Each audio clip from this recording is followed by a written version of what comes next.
Salut à toutes et à tous, content de vous retrouver. Salut chers amis, amis du pass ou du non-pass, de ceux et celles qui sont fait vacciner et qui sont sous la menace de voir leur pass disparaître s'ils ne repassent pas sous les fourches codines d'une énième vaccination. Les vagues passent et se ressemblent et de plus en plus nos libertés fondamentales sont menacées.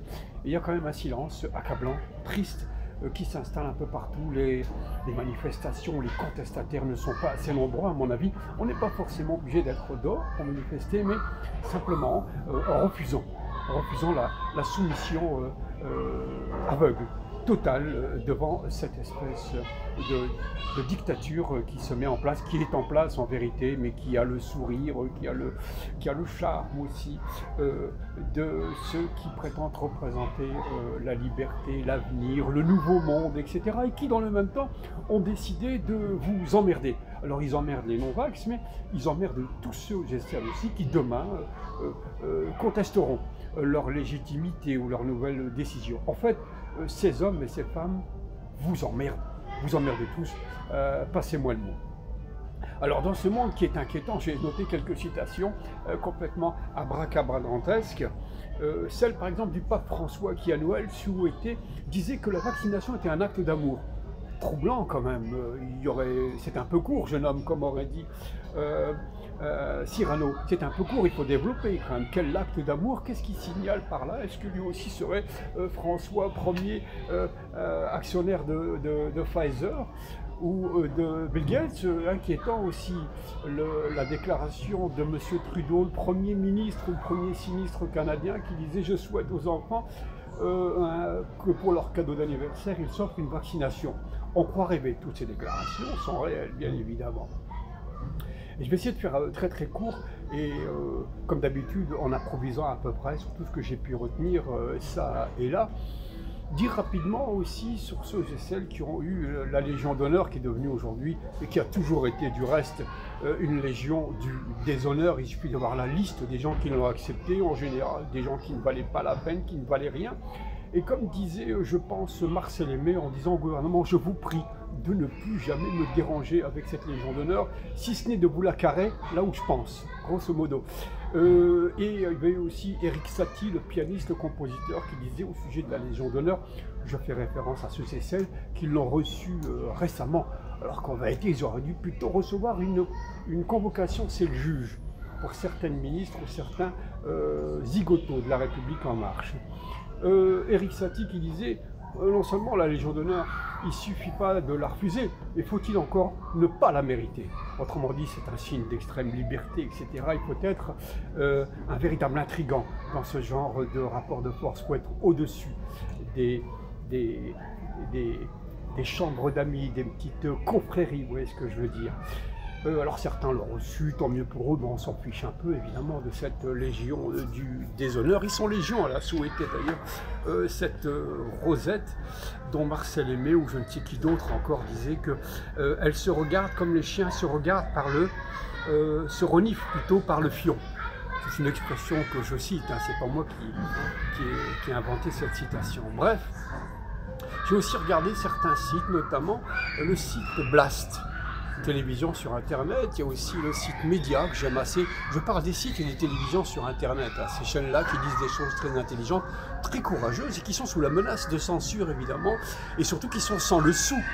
Donc ils demandent régulièrement à être aidés parce qu'ils vous informent régulièrement sur des choses très très importantes dont dépend une partie de notre prise de conscience générale. Donc ce sont des sites à suivre, contrairement à l'infamie des corrompus de la presse, de la méga-presse, autrement dit, enfin les BFM TV, vous connaissez les courtisans, les sympathisants de la Macronie, ils sont légion, ils sont partout, et puis surtout, ils font un véritable lavage de cerveau. Je ne saurais trop vous rappeler aussi cette citation qui dit « Lavez-vous les mains ».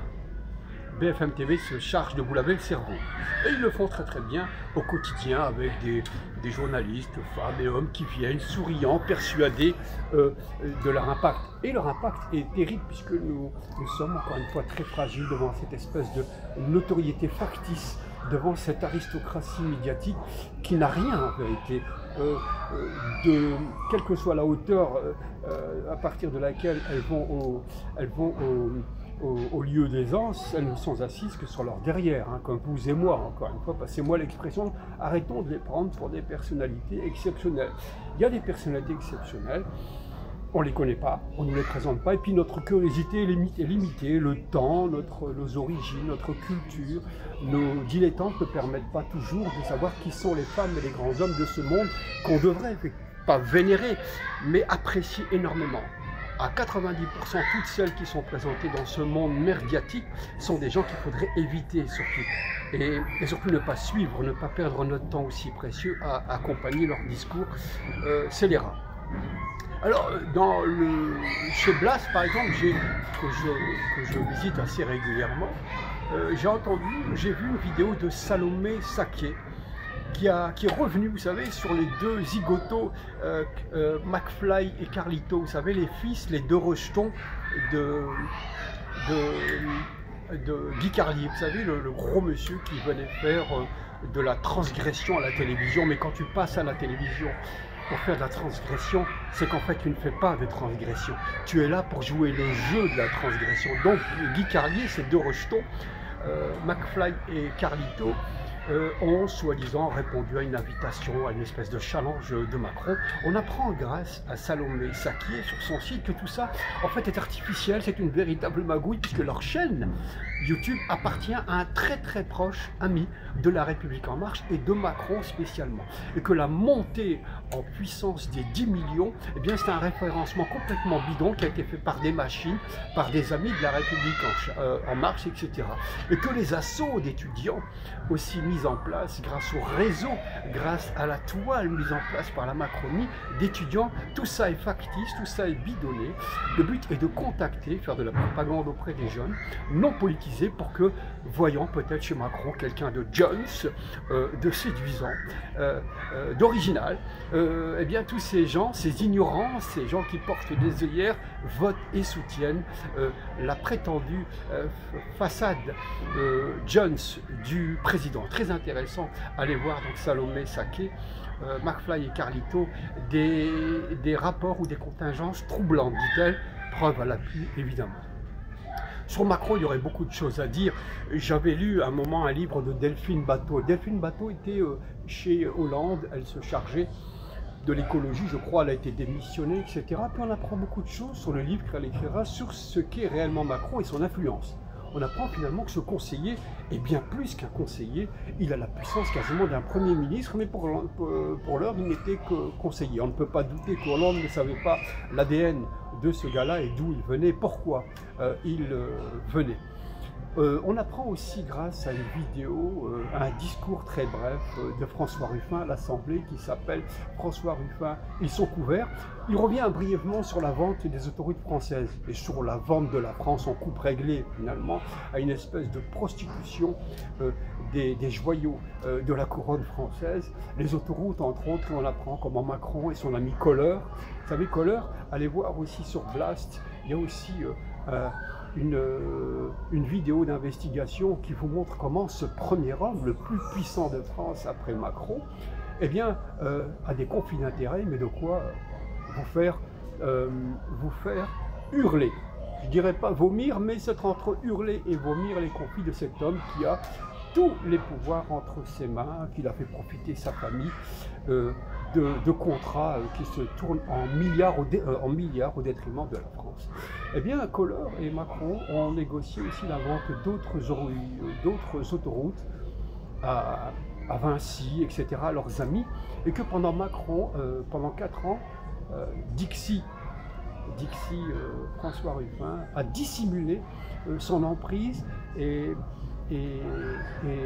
le fait qu'il était derrière cette privatisation qui ont coûté 15 milliards à la France. 15 milliards à la France, malgré les refus des ministres des Transports comme M. Vidali et M. Gilles de Robien qui s'opposaient. Pour eux, c'était invraisemblable qu'on puisse vendre des autoroutes qui ramènent autant d'argent qui aujourd'hui ont fait des automobilistes de véritables vaches à lait.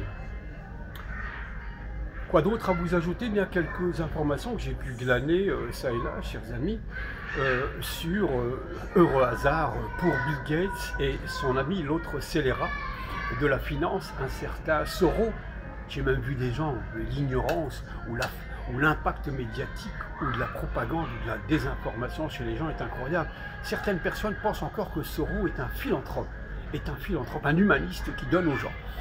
Si vous pouviez un peu savoir, il y a des vidéos d'ailleurs aussi sur le média concernant Soro, est-ce qu'il est réellement le mot scélérat n'est pas assez fort hein, pour parler de crapule, ça lui irait beaucoup le terme de crapule. Et bien que lui et son ami Bill Gates ont acheté une des plus grosses entreprises de tests au Covid en Angleterre récemment. Ceci pourrait expliquer que l'accélération du test et surtout leur répétition, leur multiplication ces derniers temps se soit accélérée depuis que ces deux hommes ont acquis des billes totalement la société. Dans les carnets noirs d'Epstein, vous savez, le pédophile international qui avait des relais en France d'ailleurs, eh bien, on apprend aussi que Bill Gates est en bonne place, bien évidemment, dans les carnets noirs. Comment s'appelle-t-il l'ancien président américain aussi vous savez, celui qui invitait les jeunes secrétaires sous son bureau, ou dans son bureau, je ne sais pas trop. Eh bien, que ces messieurs étaient dans son carnet et qu'il y avait plein d'autres personnes très très importantes dans les carnets noirs. Et curieusement, c'est que tous les gens qui étaient très proches autour de ce pédophile à carreau international d'Epstein, eh bien, sont tous liés de près ou de loin dans les lobbies pharmaceutiques et dans l'obligation vaccinale, etc. Ils sont tous à des degrés différents dans cette espèce de grosse obligation de cette dictature sanitaire.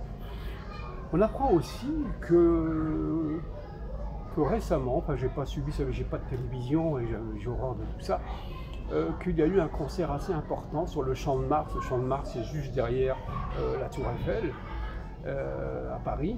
Il y a eu un concert important où était présent Macron himself évidemment et tout le Gotha de la République ou de l'aristocratie politique, et une certaine Ursula von der Leyen, je crois, présidente de l'UE, était aussi présente même sur scène. Enfin, il y avait des gens très, hein, vous voyez ce que je veux dire, quoi. Des gens très bien, hein, pas vous comme moi, enfin, pas comme moi, des gens très honorables, voués au bonheur du monde, des humanistes, en fait, qui étaient là à ce concert.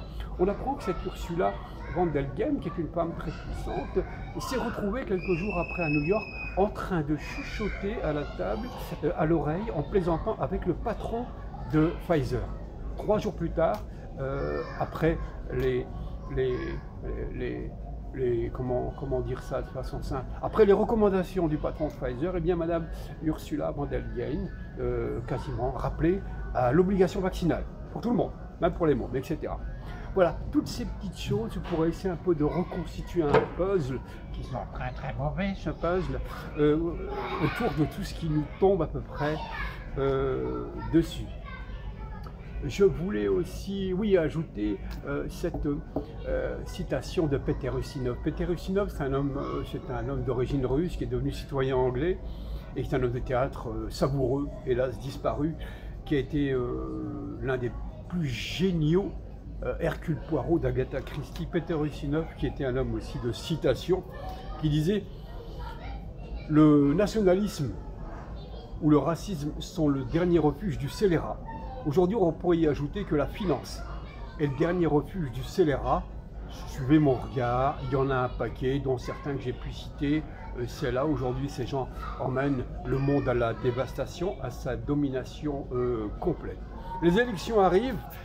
J'espère que vous serez très très nombreux à voter, même si tout ça sent déjà la carambouille et le bidouillage politique. Il va falloir quand même se mobiliser, montrer que nous ne sommes dupes de rien de ces opérations mesquines de déstabilisation massive. Et comme disait un des candidats à venir, j'espère qu'ils auront leur signature, puisque tout est fait pour pourrir les signatures, pour ne pas obtenir les 500 signatures. Tout est fait pour qu'ils les aient pas, ou surtout les déranger, les déstabiliser, ces candidats qui pourraient se retrouver devant Macron et, contrairement à une Marine Le Pen, leur poser des questions pertinentes et surtout le déstabiliser Macron. Et il veut choisir le casting avec ses moyens incommensurables, donc de mainmise sur les élections à venir. Il faut que nous soyons très nombreux et que nous fassions voter un paquet de gens, parce qu'aujourd'hui la cible, eh bien, c'est ce libéralisme qui n'a rien de libéral, c'est le capitalisme, c'est la dictature. C'est une pression mondiale par plusieurs entreprises, ONG, supranationales qui sont plus puissantes que des États, qui font et qui veulent faire l'avenir et qui peuvent aussi nous mener aussi à une troisième guerre mondiale. Bien que nous soyons en guerre, comme disait l'autre, nous sommes en guerre, mais le problème c'est qu'il ne l'a pas dit, c'est qu'il est en guerre contre nous, contre la France, contre tout le monde finalement, pour faire triompher ces quelques happy free comme disent les Anglais, ces quelques-uns, son petit comité qui le subventionne, qui lui dépose les millions dont il a besoin, les micros dont il a besoin pour exercer sa propagande. Je pense avoir fait le tour de tout cela, et si j'ai oublié quelque chose, veuillez m'en excuser, j'y reviendrai. Merci à ceux et celles qui sont restés fidèles au travail d'arabe. Je vous retrouverai très bientôt, je l'espère. Si vous avez aimé, vous savez ce qu'il vous reste à faire, mettre un signe bleu sur le côté, et si vous voulez bien, laisser des commentaires. Je vous remercie toutes et tous.